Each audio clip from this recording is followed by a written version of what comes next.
ॐ श्रौत्रार्हन्ति चणैर्गुण्यैर्महर्षिभिरहर्दिवं तोष्टूयमानोऽप्यगुणो विभुर्विजयतेतरां पूर्वार्धे कथितास्तुर्यपञ्चमाध्यायवर्तिनः प्रत्यया अथ कथ्यन्ते तृतीयाध्यायगोचराः। नमः सर्वेभ्यः श्रोतृभ्यः। अस्माभिः गतपाठे यद्यत् पठितं तद् एकवारं स्मरामः। वयं वैयाकरणसिद्धान्तकौमुदी इत्याख्यस्य ग्रन्थस्य तत्र उत्तरकृदन्तप्रकरणं पठन्तः स्मः। प्रकरणस्यास्य अस्माकं क्रमे तत्र 24तमः पाठः गतपाठः प्रवृत्तः। अस्मिन् पाठे तत्र सर्वादौ वयं सूत्रं पठितवन्तः। कषादिषु यथाविध्यनुप्रयोगः। तत्र उक्तं यत् यस्मान्नमुल्लुक्तः सः एव अनुप्रयोक्तव्यः इत्यर्थः। तदेव उदाहृतं, नाम तदेव सर्वत्र उदाहरणत्वेन अस्माभिः दृष्टं कृतं। ततः उपदंशस्तृतीयायाम् इति सूत्रम् अग्रिमं पठितं।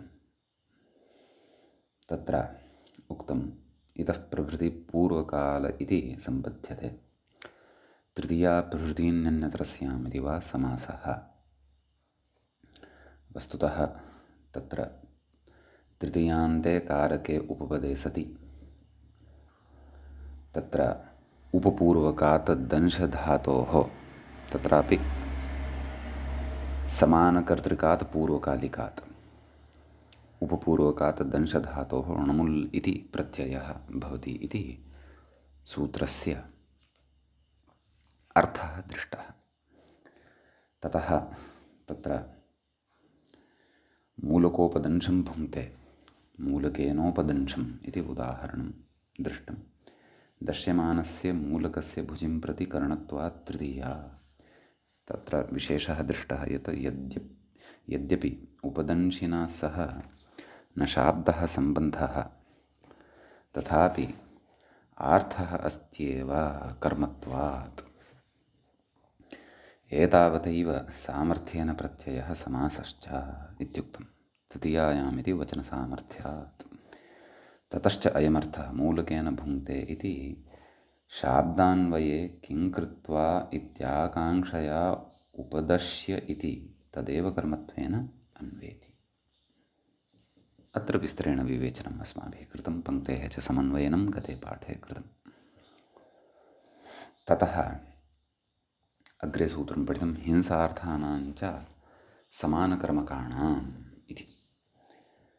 तस्य अर्थः दृष्टः। तृतीयान्ते उपपदे अनुप्रयोगधातुना समानकर्मकात् हिंसार्थात् णमुल् स्यात्। णमुल् इति प्रत्ययः भवति। उदाहरणं दृष्टं। दण्डोपघातं गाः कलयति, दण्डेन उपघातं, दण्डताडं समानकर्मकाणाम् इति किं दण्डेन चोरम् आहत्य गाः कालयति। इमानि उदाहरणानि प्रत्युदाहरणानि च दृष्टानि। ततः अग्रे सूत्रं दृष्टं। सप्तम्यां चोपपीडरुधकर्षः इति। अस्य अर्थः मूले एव उक्तः दृष्टः। उपपूर्वेभ्यः पीडादिभ्यः सप्तम्यन्ते तृतीयान्ते चोपपदे णमुल् स्यात्। पार्श्वोपपीडं शेते, पार्श्वयोरुपपीडं, पार्श्वाभ्यामुपपीडं, व्रजोपरोधं गाः स्थापयति, व्रजेन व्रजे उपरोधं वा, पाण्युपकर्षं धानाः सङ्गृह्णाति, पाणौपकर्षं पाणिनोपकर्षम् इति पठितं। ततः अग्रे सूत्रं पठितं समासक्तौ इति। अस्य अर्थः दृष्टः। तृतीयासप्तम्योर्धातोः णमुल् स्यात् सन्निकर्षे गम्यमाने इति।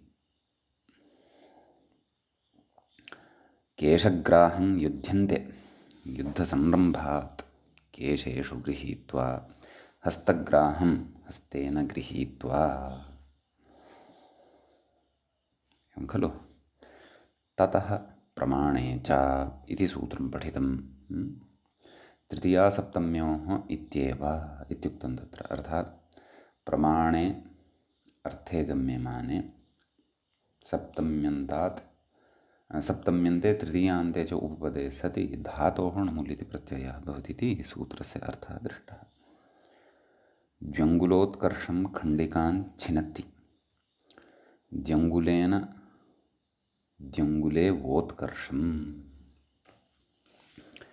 इति तत्र उदाहरणं दृष्टम्। इति एतावत् पर्यन्तं सूत्राणि अस्माभिः गते पाठे पठितानि। गतपाठस्य अन्ते व्याख्यापङ्क्तयः इत्थम् आसन्। समासक्तौ समासक्तिपदं विवृणोति सन्निकर्षे गम्यमाने इति। सन्निकर्षः अव्यवधानेन संयोगः केशग्राहमिति। सन्निकर्षपरमेतत् अत्यन्तं सन्निहिता युध्यन्ते इत्यर्थः। तदाह युद्धसंरम्भादिति। युद्धातिशयवशात् योद्धारः परस्परम् अत्यन्तं सन्निहिताः भवन्ति इत्यर्थः। प्रमाणे च इत्येवेति। तृतीयान्ते सप्तम्यन्ते चोपपदे धातोः णमुल् स्यात् प्रमाणे गम्ये इत्यर्थः। ह्रस्वः खण्डः खण्डिका। द्व्यङ्गुलेनेति तत्पुरुषस्याङ्गुलेः इति टजिति भावः इति एतावत् पर्यन्तः च व्याख्याभागः अस्माभिः गते पाठे पठितः। अयमस्मत्क्रमे 24तमः पाठः अस्य उत्तरकृदन्तप्रकरणस्य प्रवृत्तः अभूत्। अधुना तावत् अस्मत्क्रमे 25तमः पाठः अस्य उत्तरकृदन्तप्रकरणस्य तत्र आरब्धः भवति। तत्र अधुना अग्रिमं सूत्रं पठनीयं वर्तते। व्याख्याता अग्रिमसूत्रं प्रति इङ्गितं करोति। अपादाने इत्युक्त्वा मूले यदि सूत्रं पश्यामः तदा तत्र सूत्रं दृश्यते अपादाने परीप्सायाम् इति। अपादाने इति सप्तम्यन्तं पदं भवति। परीप्सायाम् इति अपि सप्तम्यन्तम् एव पदं भवति। स्वादुमिणमुल् इत्यतः णमुल् इति अनुवर्तते। सूत्रस्य अर्थः द्रष्टव्यः।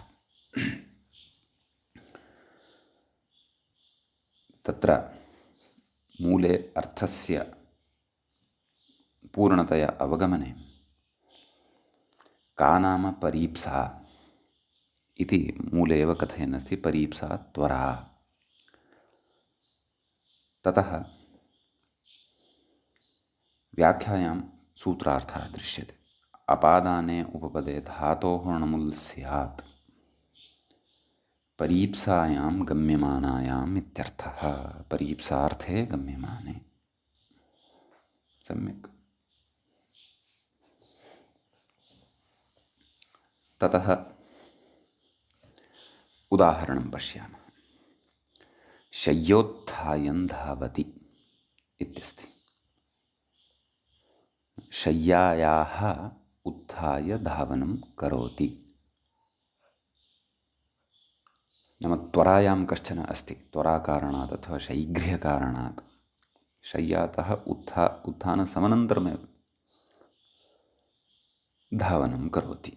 क्वचित् गन्तव्यं, विलम्बः जातः इति। तर्हि अत्र शय्या इति अपादाने उपपदे उदपूर्वकात् स्थाधातोः णमुल् इति प्रत्ययः भवति। उद् था णमुलः अ अवशिष्यते। आतो युक्तिन् कृतोः इत्यनेन युगागमः भवति। ततश्च तत्र नाम उदस्थास्तम्भोः पूर्वस्य इत्यादयः इत्यादीनि सन्धिकार्याणि अपि भवन्ति। पूर्वसवर्णादिकं कृत्वा तत्र शय्योत्थायम् इति रूपं सिद्धं भवति। तत्र ग्रन्थकारः कथयति, न आदौ व्याख्याता कथयति, त्वरान् दर्शयितुमाह एवं नामेत्यादि मूले उक्तं खलु। एवं नाम त्वरते यत् अवश्यकर्तव्यमपि नापेक्षते। एवं रीत्या त्वरां करोति, अवश्यं कर्तव्यं यद् अस्ति तस्य अपेक्षामपि न करोति। अग्रे उक्तं शय्योत्थानमात्रम् अपेक्षते। नाम शय्यातः उत्थानमेव केवलं भवतु सद्यः झटिति कथञ्चिदपि अन्यानि आवश्यकानि कार्याणि यानि सन्ति तानि अपि त्यजति। तथा रीत्या अपेक्षां कृत्वा त्वराम् आचरति शय्यातः उत्थाने इति उदाहरणस्य अस्य अर्थस्तत्र भवति। सम्यक् अग्रिमं सूत्रम् अधुना पश्यामः। मूले व्याख्यायाञ्च सूत्रं दृश्यते, द्वितीयायाञ्च इति। तत्र द्वितीयायाम् इति सप्तमी विभक्तेः एकवचनान्तं भवति। च इति च अव्ययपदं भवति। प्रकृते अपादाने परीप्सायाम् इत्यतः परीप्सायाम् इत्यनुवर्तते। ततश्च स्वादुमि णमुल् इत्यतः णमुल् इति च अनुवर्तते। तत्र मूले उच्यते परीप्सायाम् इत्येव। नाम अनुवृत्त्या सह अर्थः लभ्यते। व्याख्याता सूत्रार्थं कथयति, तत्र द्वितीयान्ते उपपदे धातोरणमुल् इत्यर्थः। ततः मूले उदाहरणं पश्यामः। यष्टिग्राहं युध्यन्ते इति। नाम यष्टिं गृहीत्वा युद्धं कुर्वन्ति। नाम युद्धप्रसङ्गः आरब्धः, तदा शस्त्राणि द्रष्टव्यानि अथवा विशेषेण शस्त्रेण केनापि प्रहारः कर्तव्यः इति न पश्यन्ति। यत्किमपि हस्ते आगतं तस्मिन् समये यष्टिरेव हस्ते आगता इति कृत्वा त्वरया परीप्सया युद्धं कुर्वन्ति इति भावः। तर्हि यष्टि इति द्वितीया उपपदे सति ग्रह उपादाने इति धातोः णमुल् प्रत्ययः भवति। अत उपधायाः इत्यनेन उपधः वृद्धौ सत्यां यष्टिग्राहम् इति सिद्ध्यति। उदाहरणान्तरं लोष्टग्राहं कदाचित् तथापि भवति खलु। युद्धे किमेव लब्धं, परन्तु कोपवशात् लोष्टम् उत्थाप्य, नाम मृण्मयखण्डविशेषः, लोष्टम् उत्थाप्य मिथः युद्धं कुर्वन्ति इत्यपि भवति खलु युद्धवेलायाम्। अथवा शस्त्राणि पूर्वं भवन्ति, परन्तु पश्चात् तानि शस्त्राणि गतानि, अधुना न सन्ति, हस्ते न सन्ति। अतः यत्किमपि हस्ते आगच्छदस्ति अधुना तत्त्वरया कथञ्चित् प्रहरणीयं, युद्धं कर्तव्यम् इत्येव तदा भवति। अतः लोष्टग्राहं युध्यन्ते इति चापि उदाहरणमत्र प्रदत्तं वर्तते अपरम्। एवमेव अन्यानि अपि उदाहरणानि सम्भवन्ति, तानि द्रष्टव्यानि अथवा निर्मेयानि अथवा व्यवहर्तव्यानि। अस्तु, अग्रिमं सूत्रम् अधुना वयं पठामः। तत्र व्याख्याता तु अग्रिमस्य सूत्रस्य स्पर्शं न कृतवान्। वयं पठामः। मूले दृश्यते सूत्रम् अपगुरोणमुलि इति। तत्र अपगुरः इति षष्ठ्यन्तं पदं भवति। अणमुलि इति सप्तम्यन्तं च पदं भवति। इदं प्रकरणं तत्र नाम साक्षात् प्रकरणस्थं नास्ति, परन्तु कृतसम्बद्धं वर्तते इति कृत्वा अत्र पठ्यते। प्रकृते आदेच उपदेशेषिति इत्यतः आत् एचः इति चानुवर्तते। विभाषा लीयतेः इत्यतः विभाषा इति चानुवर्तते। अतः सूत्रार्थः तत्र उच्यते।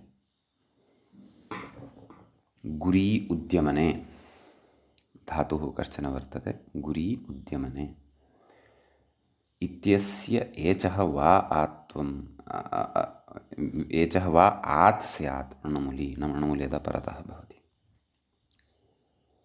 एवं खलु। तत्रापि अप उपसर्गपूर्वकात् अपगुरः इति खलु दृश्यमानः वर्तते। उदाहरणे अप इत्येतस्य तत्र श्रवणं भवति वा न वा इति द्रष्टव्यम्। अस्तु, सूत्रार्थः दृष्टः। उदाहरणं पश्यामः। अस्यपगारं युध्यन्ते इति। तत्र असि इति अत्र पृथक् पदं वर्तते। असि अस्यपगारं नैव समासेव अन्तर्भवति। तर्हि असि इति अत्र द्वितीयान्तं ग्राह्यम्। एवं खलु। यतः प्रकृते णमुल् वक्तव्यश्चेत् केन वक्तव्यः? द्वितीयायाञ्च न वा? अतः प्रकृते असि इति कर्मभूतं द्वितीयान्तम् उपपदभूतं च अत्र स्वीकर्तव्यं। वस्तुतः असिः इति पदं भवति, परन्तु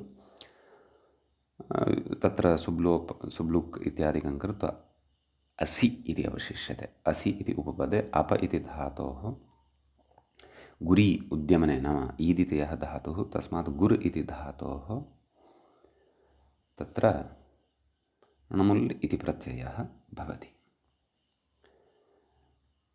तर्हि अस् गुर् ततश्च अ अस्यपगारं युध्यन्ते। तर्हि प्रकृतसूत्रेण यत् सूत्रमस्माभिः पठ्यमानं वर्तते विकल्पेन आत्वं भवति। तर्हि धातोः यः उकारः वर्तते तस्य आत्वपक्षे असि अप गार अम् यण भवति अस्यपगारम् इति। यस्मिन् पक्षे आत्वं न भवति तदा पुगन्तलघुपदस्य चैतन्येन लघुपदगुणः भवति अस्यपगोरम् इति च तत्र उदाहरणं भवति। असिं गृहीत्वा युद्धं कुर्वन्ति। एवं खलु। अत्र परीप्सायाम् इत्यस्य सम्बन्धः न प्रतीयते, न चोक्तं मूले वा। परन्तु द्वितीयायां चैतन्येन णमुल् विधेयः, तर्हि परीप्सार्थः सम्बद्धः भवत्येव खलु। सत्यम्। अतः परीप्सार्थः णमुलः विधाने निश्चयेन सम्बध्यते। एवं खलु। सूत्रेण अनेन नाम शाष्ठेन अनेन सूत्रेण अपि सम्बध्यते एव। यतः णमुल् विधेयः चेत् णमुल् विधायकं सूत्रमत्र द्वितीयायां चेति अपेक्षितं। तदपेक्षितं चेत् तर्हि तत्र परीप्सार्थः यः वर्तते तस्यापि सम्बन्धः भवत्येव इति भावः। समीचीनम् इति अयमत्र कश्चन विशेषः भवति। अग्रिमं सूत्रम् अधुना वयं पठामः। व्याख्याता मूलकारश्च सूत्रं पठन्नस्ति स्वाङ्गे ध्रुवे इति। तत्र स्वाङ्गे इति सप्तम्यन्तं भवति। अध्रुवे व्याख्याता कथयति पश्यन्तु। अध्रुवे इति छेदः इति मत्वा आह अध्रुवे इति। अध्रुवे इति सप्तमी विभक्तेः एकवचनान्तं भवति। न ध्रुवम् अध्रुवं तस्मिन् अध्रुवे इति।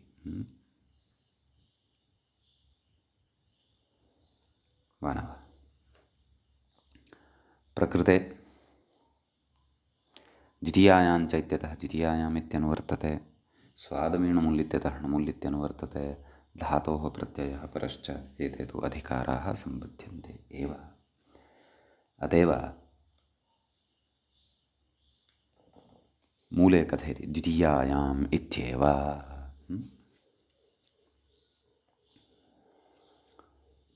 अध्रुवे इति व्याख्याता कथयति। अध्रुवे इति नाम सूत्रार्थः उच्यमानः अस्ति खलु मूले। अध्रुवे स्वाङ्गे द्वितीयान्ते नाम स्वाङ्गवाचकः कश्चन शब्दः अपेक्षितः। स च अध्रुवः भवतु द्वितीयान्तः भवतु तादृशात् तादृशे उपपदे सति धातोः णमुलिति प्रत्ययः भवति इति। सम्यक् उदाहरणं पश्यामः। तत्र भ्रूविक्षेपं कथयति एतदस्ति उदाहरणं। तर्हि अत्र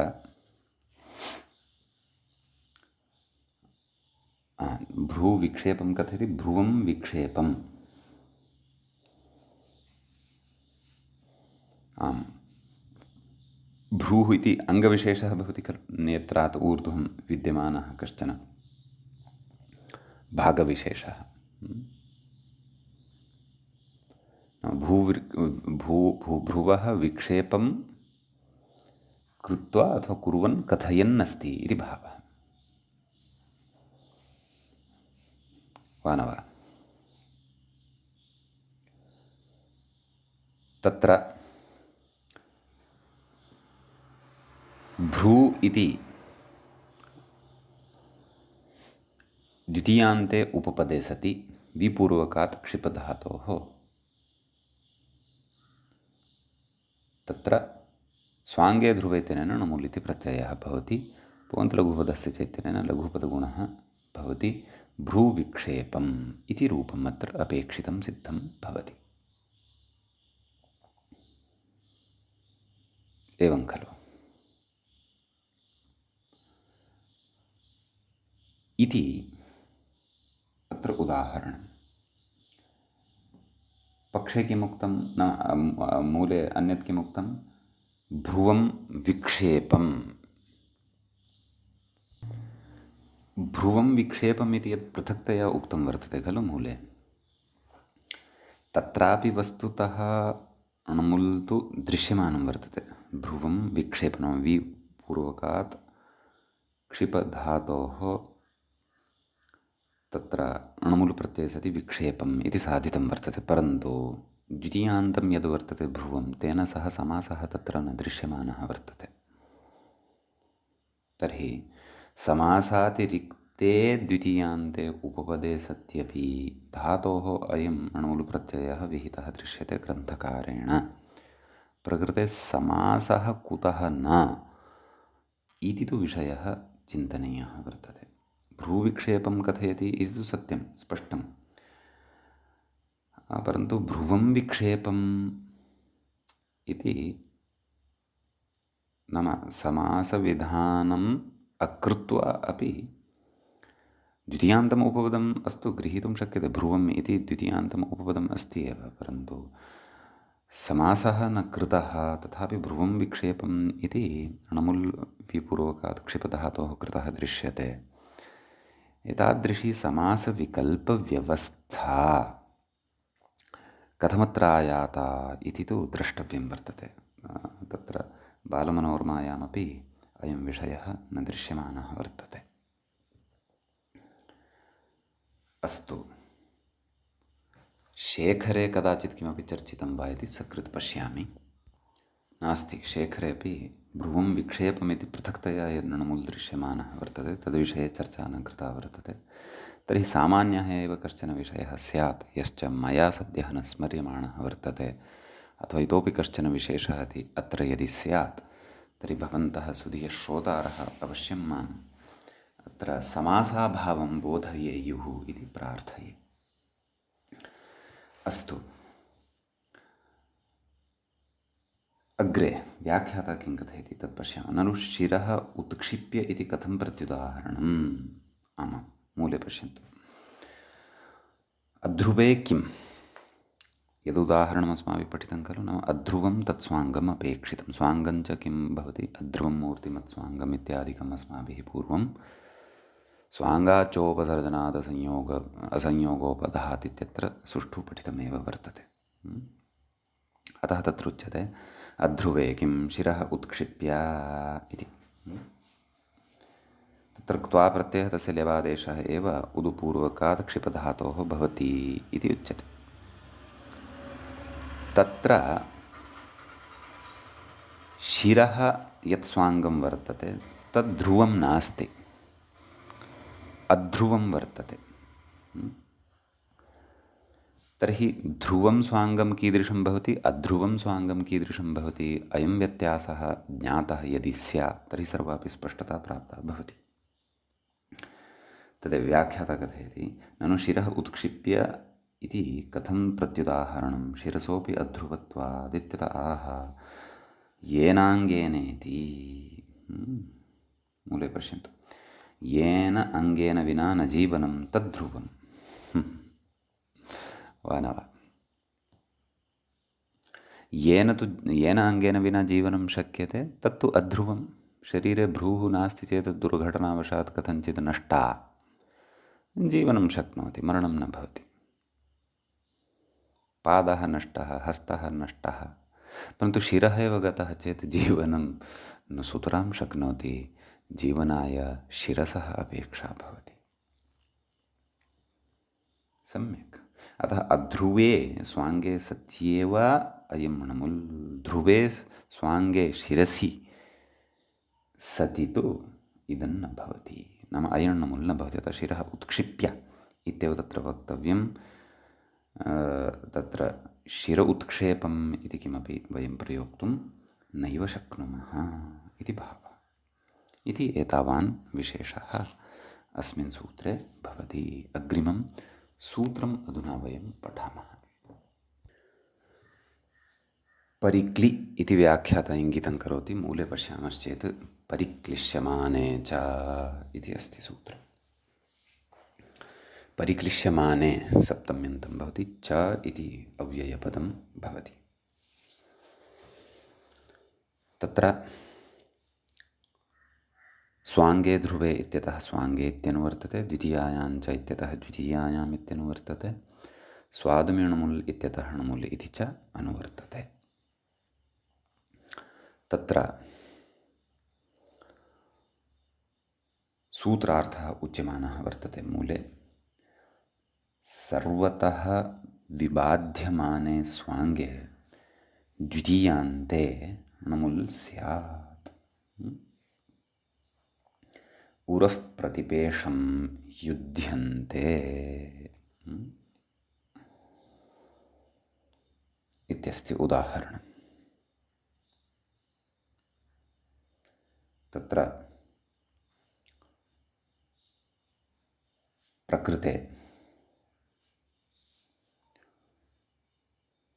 उरः उरस् इति मूलतः प्रातिपदिकं भवति। उरः उरसि उरांसि, उरस् इति उपपदे सति द्वितीयान्ते तत्स्वाङ्गं भवत्येव।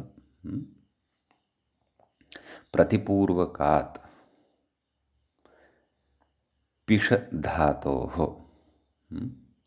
पेषणार्थकः भवति खलु।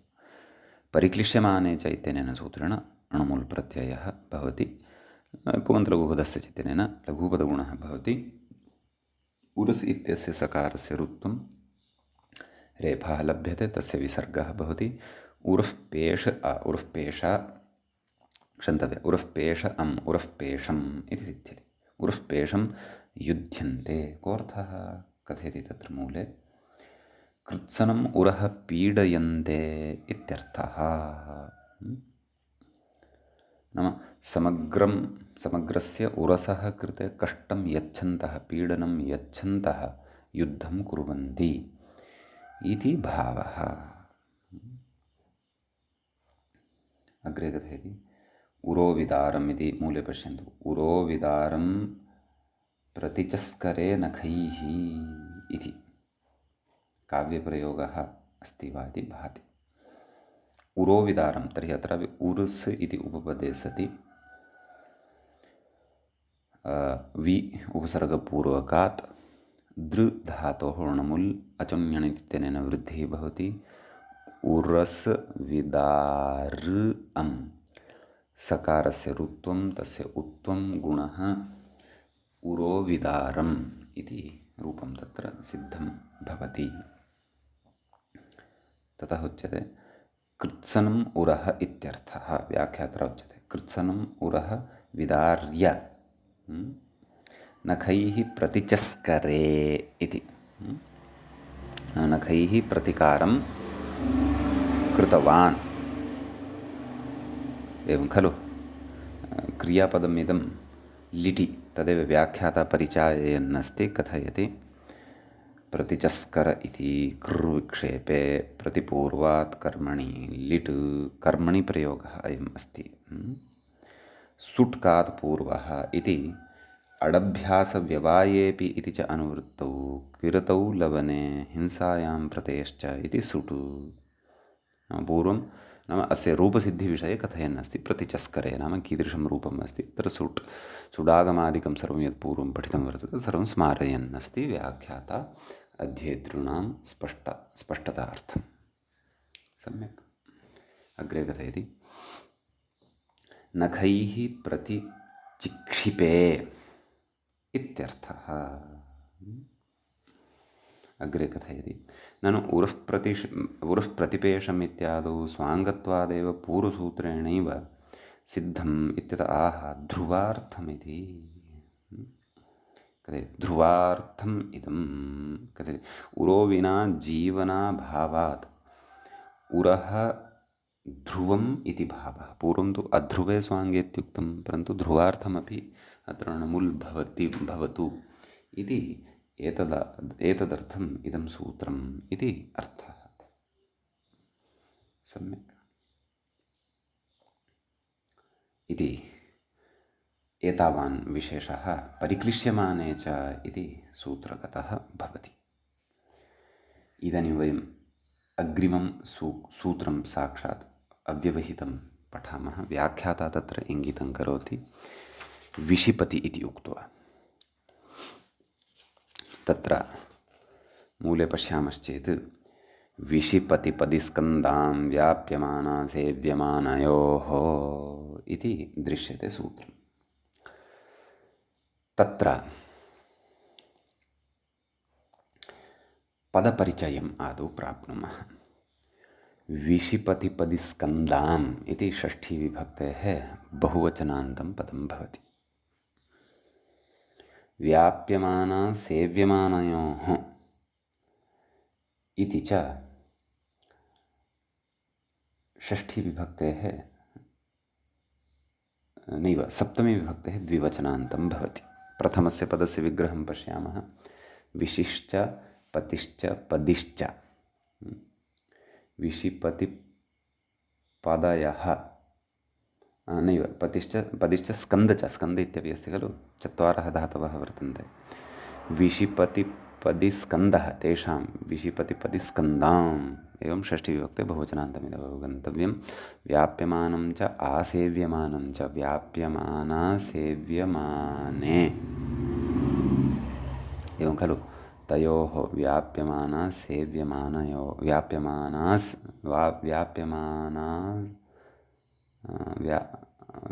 किमस्ति व्याप्यमाना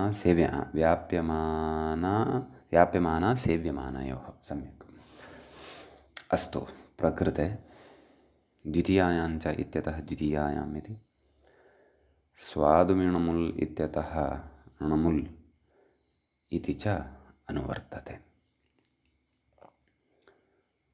सम्यक् तत्र सूत्रार्थः द्रष्टव्यः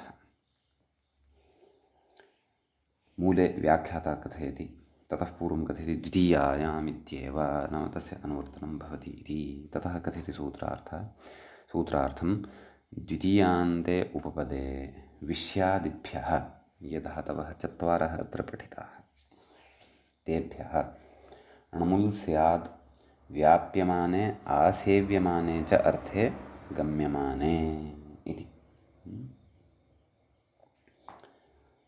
कथयति तर्हि इदानीं व्याप्यमानत्वं नाम किं नाम व्याप्तिविशेषः एव सः तद्विषये कथयन् अस्ति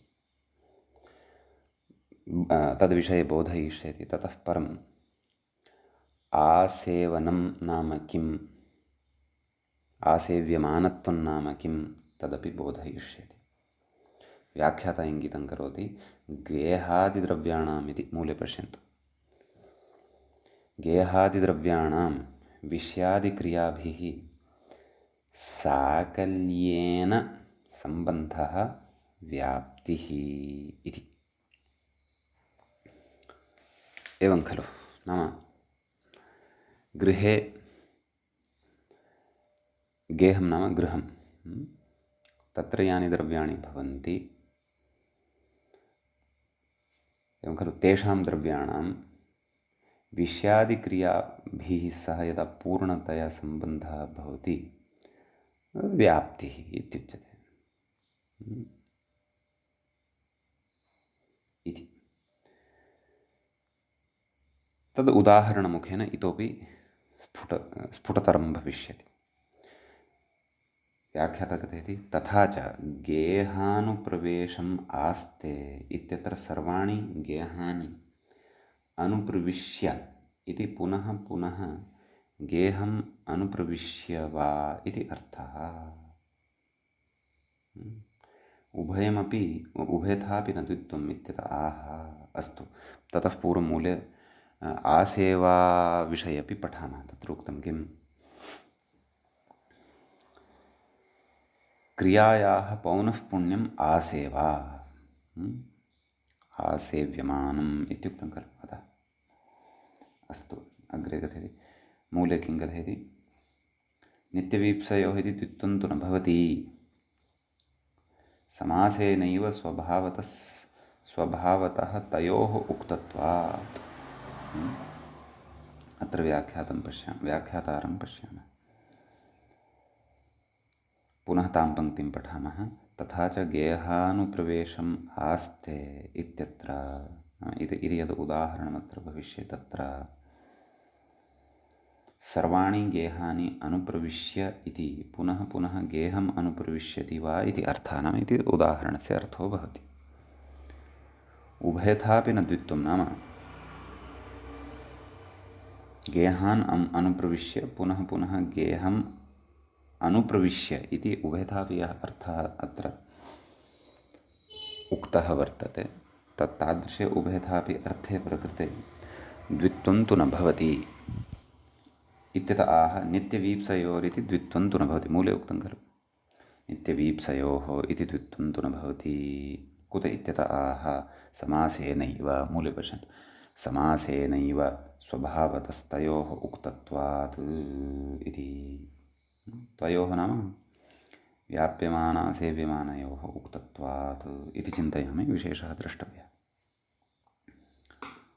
एवं खलु व्याख्याता कथयति ननु समासेन कथमिह कथनं व्याप्त्या सेवयोः इत्यतः आह सत्यं व्याप्तेः आसेवायाः च कथनं समासेनैव अत्र कथं भवति इति उच्यते नित्यवीप्सयोः इत्यनेन द्वित्वं कर्तव्यमिति नास्ति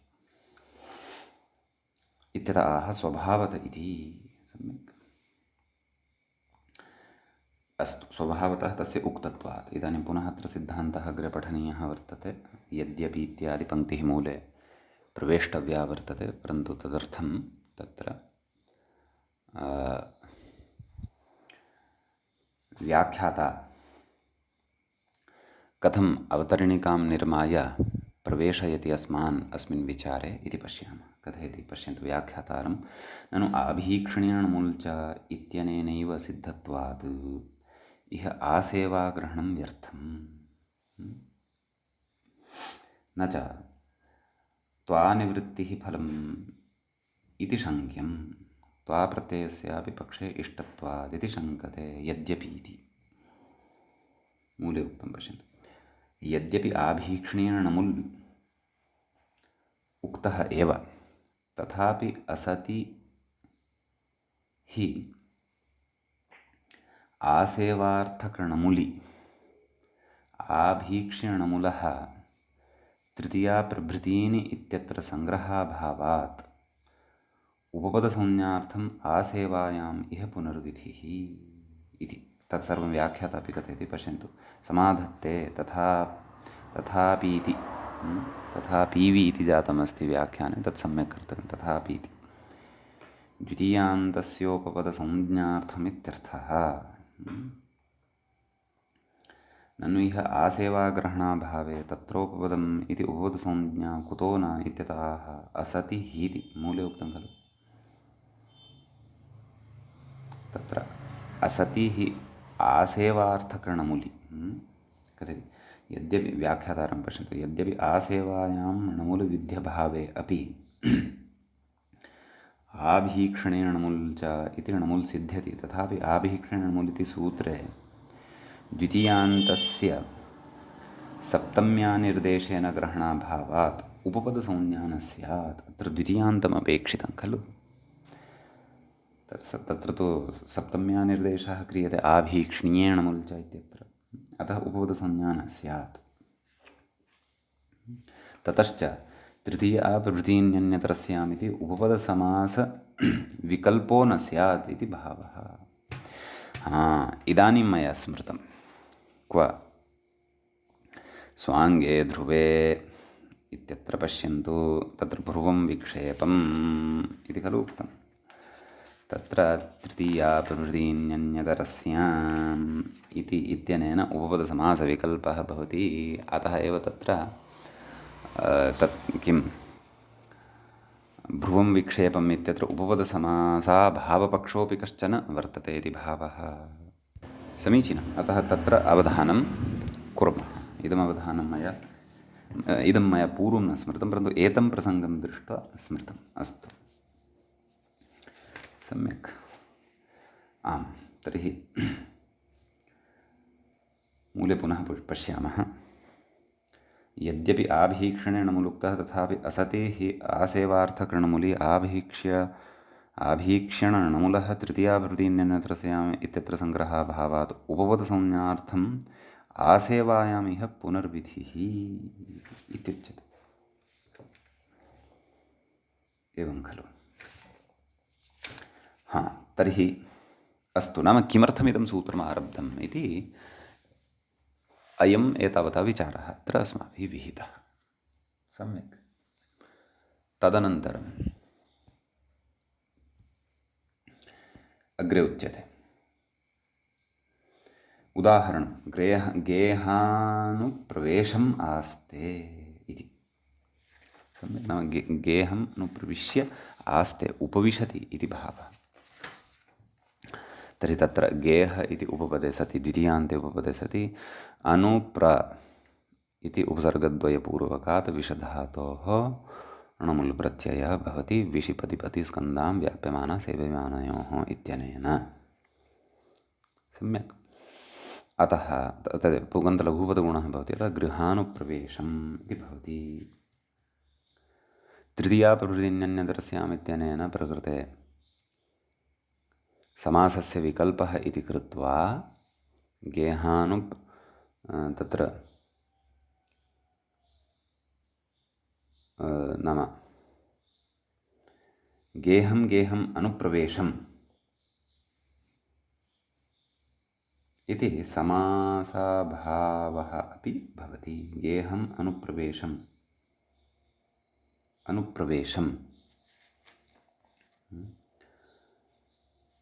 गेहम् अनु न गेहानुप्रवेशम् इत्यत्र तु समासः अस्ति एव खलु। ततः गेहम् अनुप्रवेशम् इत्यपि उदाहरणं दत्तं वर्तते। गेहम् अनुप्रवेशम्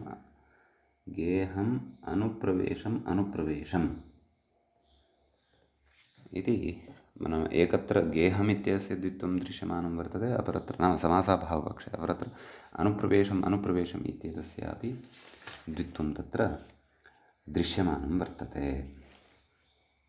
गेहम् अनुप्रवेशम् इत्यत्र तु समासाभावे नित्यवीप्सयोः इत्यनेन गेहम् इत्येतस्य द्वित्वं द्रष्टव्यं। सम्यक्। गेहम् अनुप्रवेशम् इत्यत्रापि नित्यवीप्सयोः इत्यनेनैव द्वित्वव्यवस्था ज्ञेया भवति। सम्यक्। अग्रे कथयति एवं गेहानुप्रपातम् इति।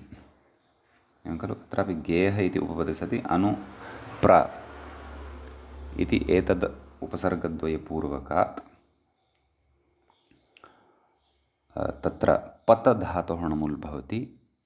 अत उपधायाः इत्यनेन उपधा वृद्धिः भवति। गेहानुप्रपातं पदधातुं स्वीकुर्मश्चेत् गेहानुप्रपादम् खलु। ततः गेहानुस्कन्दं मम पुस्तके स्कन्दं म इति लुप्तः वर्तते योजने। गेहानुस्कन्दम् इति। असमासेत्विति मूले पश्यन्तु। असमासे तु गेहस्य णमुलन्तस्य च पर्यायेण द्वित्वम्। तदेव यद् पूर्वम् उक्तं खलु। गेहम् इति णमुलन्तस्य द्वित्वमस्ति। गेहम् अनुप्रवेशं पर्यायेण द्वित्वं भवति। तदेव व्याख्याता कथयति व्याप्तिर्णमुलि गेहस्य व्याप्यमानत्वात् द्वित्वम्। आसेवायां णमुलि तु णमुलन्तस्य द्वित्वम् अर्थभेदेन भवति इदं। केन? नित्यवीप्सयोः इत्यनेन। एवं खलु। क्रियापौनःपुण्यस्यैव आसेवात्वात् इति भावः। सम्यक्। तर्हि एते विशिष्टाः अर्थाः, विशिष्टयोः अर्थयोः विशिष्टा काचित् व्यवस्था अत्र अस्माभिः दृष्टा। समीचीनम्। ततः अग्रिमं सूत्रम् अधुना अस्माभिः पठनीयं वर्तते। अग्रे सूत्रं वर्तते अस्य तिदृशोः इति व्याख्याता इङ्गितं करोति। मूले सूत्रं पश्यामश्चेत् अस्य तिदृशोः क्रियान्तरे कालेषु इति अस्ति। तत्र पदच्छेदमादौ पश्यामः। अस्य तिदृशोः इति षष्ठीविभक्तेः द्विवचनान्तं भवति। पञ्चम्यर्थे अत्र एषा षष्ठी भवति। क्रियान्तरे सप्तम्यन्तं भवति। कालेषु इत्यपि सप्तम्यन्तं भवति। तत्र अस्यतिश्च तृषच अस्यति तृषौ तयोः अस्यति तृषोः इति भवति। द्वितीयायाञ्च इत्यतः द्वितीयायाम् इत्यनुवर्तते। स्वादुमिणमुल् इत्यतः णमुल् इति च अनुवर्तते। धातोः प्रत्ययः परश्च एते च अधिकाराः अत्र लभ्यन्ते।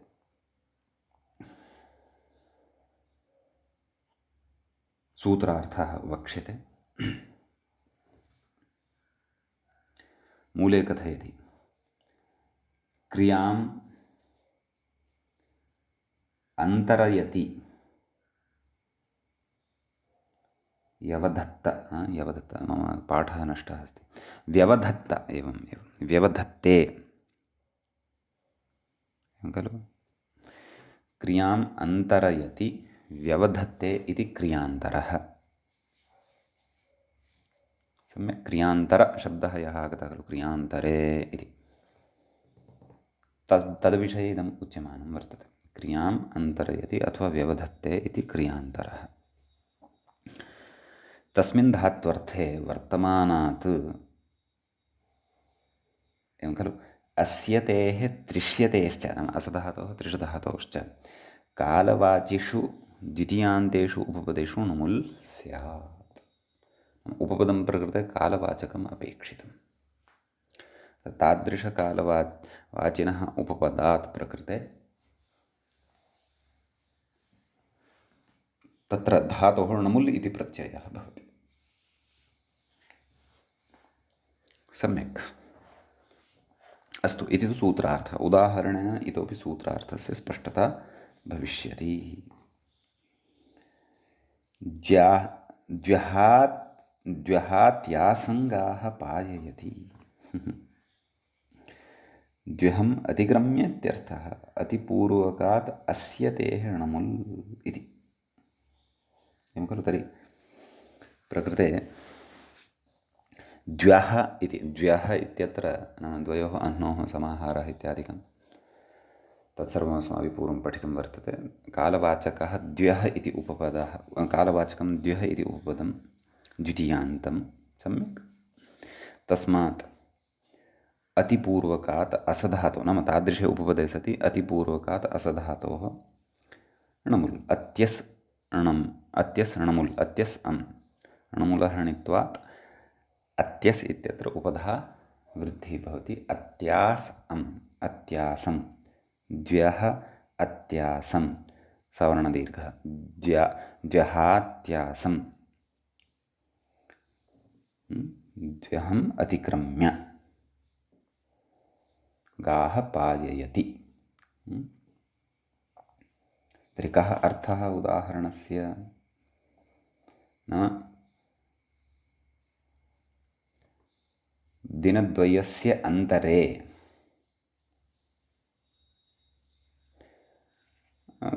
गवां कृते पाययति, जलं पाययति। पानं यस्य कस्यापि पानम् अत्र अवगन्तव्यम्।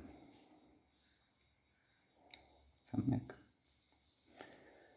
तर्हि सूत्रार्थः यः दृष्टः सः सर्वोऽपि अत्र अन्तर्भवति वा? किमुक्तं? क्रियान्तरम् अन्तरयति व्यवधत्ते इति क्रियान्तरः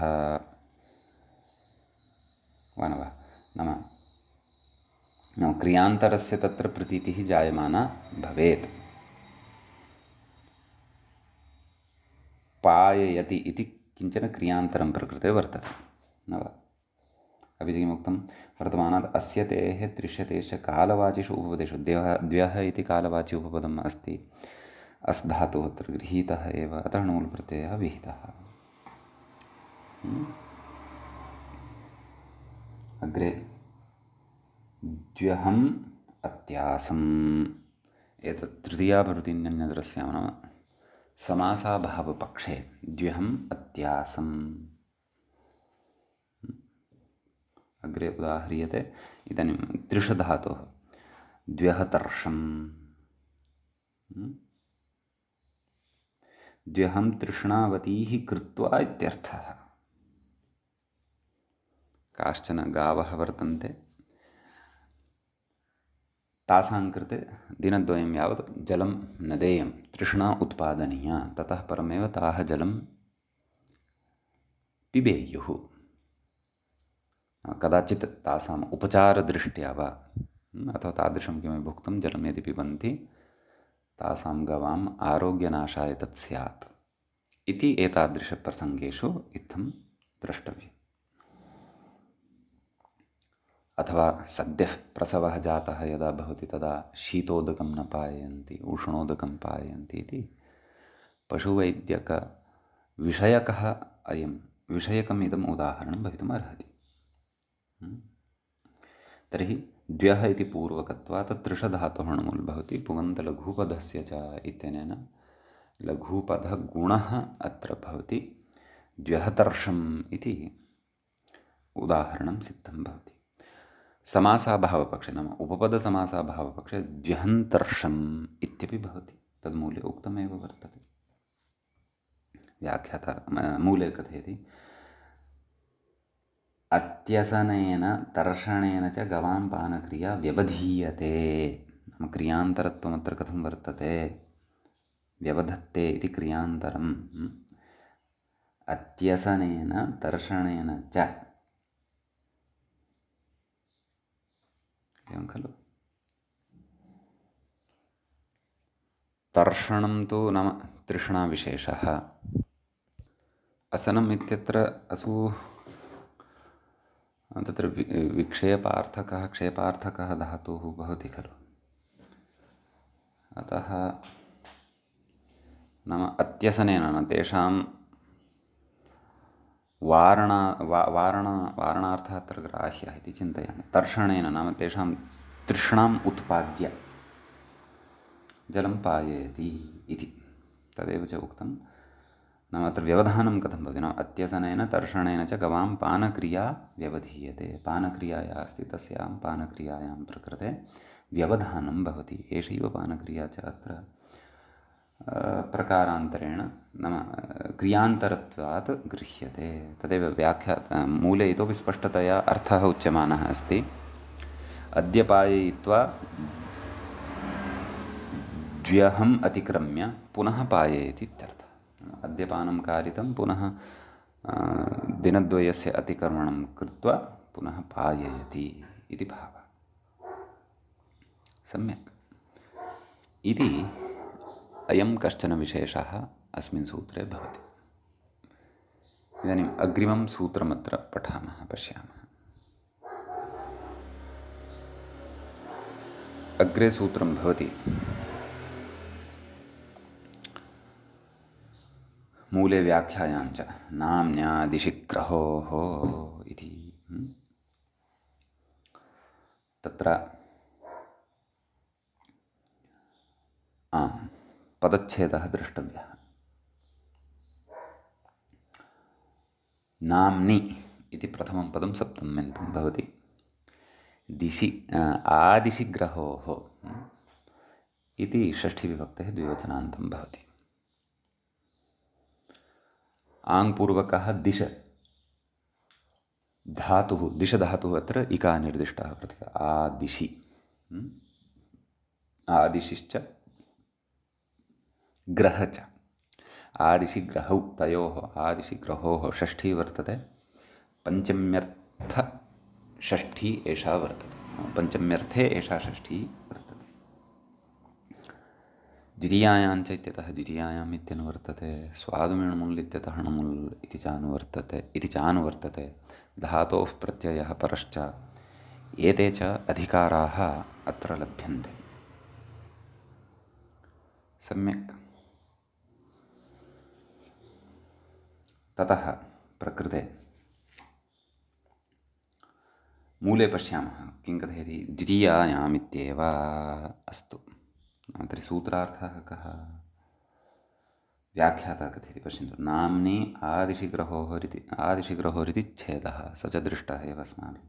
पञ्चम्यर्थे षष्ठी इत्यपि उक्तम्। अधुना सूत्रार्थं पश्यामः किं कथयति। द्वितीयान्ते नामन् शब्दे उपपदे आङ्पूर्वकदिशेः ग्रहधातोश्च, उपपदं नामन् इत्येव अपेक्षितम्। धातुः कीदृशः? आङ्पूर्वकः दिशधातुः अपेक्षितः, अथ अपि च ग्रहधातुः च अपेक्षितः, ततः णमुल् प्रत्ययः भवति। नामादेशमाचष्टे इति उदाह्रियते। नाम स्वीकारपूर्वकतया आचष्टे कथयति। अग्रे नामग्राहमाह्वयति। तर्हि नामादेशमाचष्टे तत्र पश्यन्तु। नामन् इति उपपदं भवति। आङ्पूर्वकात् दिशधातोः णमुल् लघुपदगुणः भवति। न लोपः प्रातिपदिकान्तस्य तेन नामन् इत्यस्य नकारस्य च लोपः भवति, सवर्णदीर्घः भवति। न लोपः सुसुरसंज्ञा तुविधिषु इत्यादि नियमं पुरस्कृत्य। नामग्राहम् आह्वयति। अत्रापि नामन् इति उपपदे ग्रह उपादाने इति धातोः णमुल् भवति। उदा वृद्ध्यादिकं सर्वं कृत्वा नामग्राहम् इति रूपं तत्र अव्ययं तत्र भवति इति भावः। एतावान् विशेषः अस्मिन् सूत्रे वर्तते। अग्रिमं सूत्रं पुरस्कृत्य वयम् अग्रिमे पाठे उपस्थिताः भविष्यामः। अद्यतनपाठः तावत् अत्रैव उपसंह्रियते। मङ्गलं कुर्मः। श्रौत्रार्हन्ति च नैर्गुण्यैर्महर्षिभिरहृदिवं तोष्टुयमानोऽप्यगुणो विभुर्विजयतेतरां पूर्वार्धे कथितास्तुर्यपञ्चमाध्यायवर्तिनः प्रत्यया अथ कथ्यन्ते तृतीयाध्यायगोचराः। एवञ्च उत्तरकृदन्तप्रकरणस्यास्य अस्माकं क्रमे एषः 25तमः पाठः सम्पन्नतां गतः। नमः सर्वेभ्यः श्रोतृभ्यः भवद्भ्यः।